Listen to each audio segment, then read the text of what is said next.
আসসালামু আলাইকুম। নাইমাস and embroidery চ্যানেলে সবাইকে স্বাগতম। এটা আমার ছেলের একটা পাঞ্জাবি। রমজানের ঈদে কয়েকটা পাঞ্জাবি বানানো হয়েছিল আর তার মধ্যে এটা হচ্ছে এক কালারের। এ কারণে এটাকে রেখে দিয়েছিলাম যে সুই সুতা দিয়ে কিছু একটা কাজ করে দিব।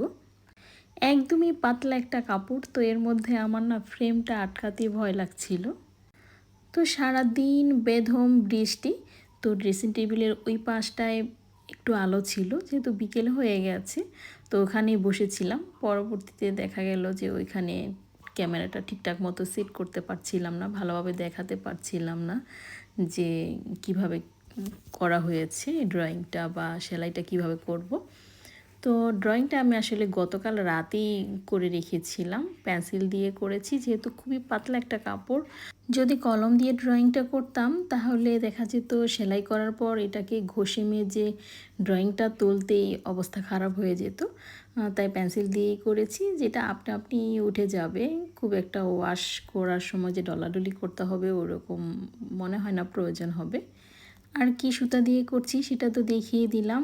খুব বেশি ম্যাচিং করা সুতা আমার আপাতত ছিল না, খুঁজেছি যেই সুতাগুলো আছে আমার কাছে তার মধ্যে এই সুতাটাই মনে হয়েছে যে ভালো লাগবে, যেহেতু দুইটা শেড আছে।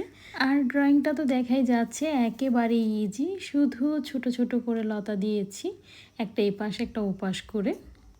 ড্রয়িংটা যেমন ইজি, সেলাইটা তার চেয়েও বেশি ইজি, কারণ পুরো সেলাইটাই আমি কাঁথা স্টিচ করব।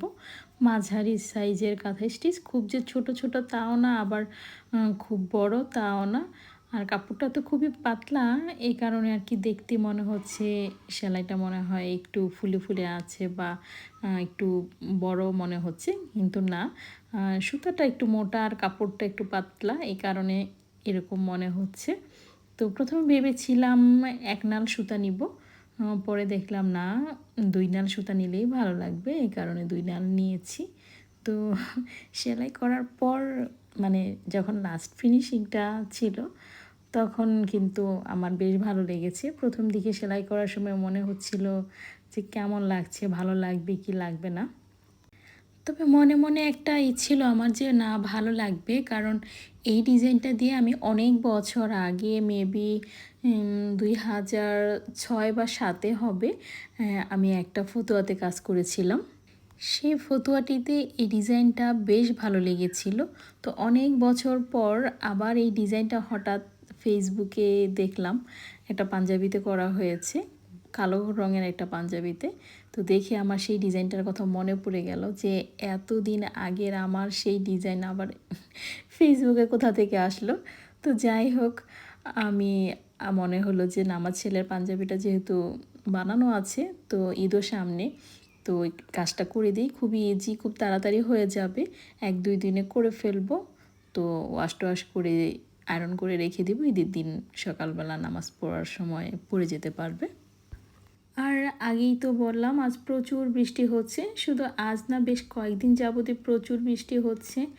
আর এখন প্রায় সন্ধ্যা হয়ে এসেছে, এই কারণে আলোর অনেক স্বল্পতা। ঘরের মধ্যে তো আলো নেই বললেই চলে, লাইট বন্ধ করলে তো একদমই রাতের মতো অন্ধকার। আর কারেন্টও নেই। কারেন্ট থাকলে রুমের সবগুলো লাইট জ্বালিয়ে নিলে হয়তো আলোটা কাভার হতো। তো একটা লাইট জ্বালিয়ে আমি সেলাইটা করছি, আর মোবাইলে আর কি যেটুকু ব্যাকআপ দিতে পারছে, তো ওই আলোতেই ভিডিওটা হচ্ছে। তো জানি না কেমন বোঝা যাচ্ছে, আপনারা ঠিকঠাক মতো ডিজাইনটা আসলে বুঝতে পারছেন কি না।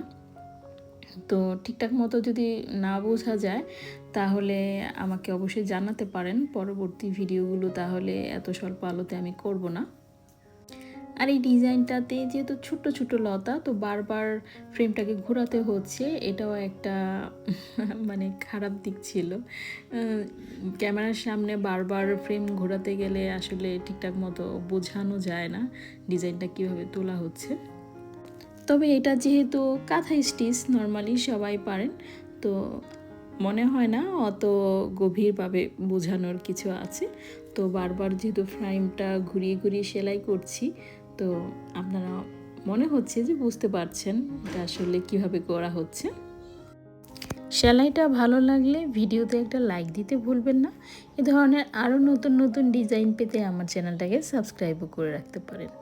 বেল বাটনটা অবশ্যই প্রেস করে রাখবেন, এতে করে আমি ভিডিও ছাড়া মাত্রই আমার ভিডিওর নোটিফিকেশন আপনার মোবাইলে পৌঁছে যাবে।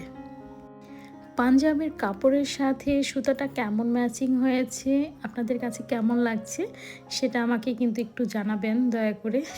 তাহলে বোঝা যাবে যে না, আমার ছেলের জন্য বানানো পাঞ্জাবির কাজটা আসলে সুন্দর হয়েছে কি না। আর পাঞ্জাবির কালারটা কি সেটাও আমি বুঝতে পারছি না, এটাকে কি কালার বলে। যদি আপনারা কেউ জানেন তাহলে প্লিজ আমাকে একটু জানাবেন। পুরো কাজটা করতে আমার 2-1 দিন সময় লেগে যাবে। এমনিতেই তো জানেন আমি খুব আস্তে আস্তে সেলাই করি। তো এটা যেহেতু কাঁথা স্টিচ, তো চেষ্টা করব তাড়াতাড়ি করে ফেলার। আর সামনে যেহেতু ঈদ, এটা নিয়ে বসে থাকলে হবে না। ফ্রেমে যেটুকু আটকে নিয়েছি এইটুকু আজ ইনশাল্লাহ শেষ করে ফেলবো। আর ভিডিও শেষে তো দেখতেই পাবেন কেমন হয়েছে লুকটা। পুরো কাজটা কমপ্লিট করার পর ইনশাল্লাহ পুরো ডিজাইনটাই একদিন দেখিয়ে দিব। তো আজ আমি এখানেই বিদায় নিচ্ছি। সবাই অনেক ভালো থাকবেন, আমার জন্য দোয়া করবেন।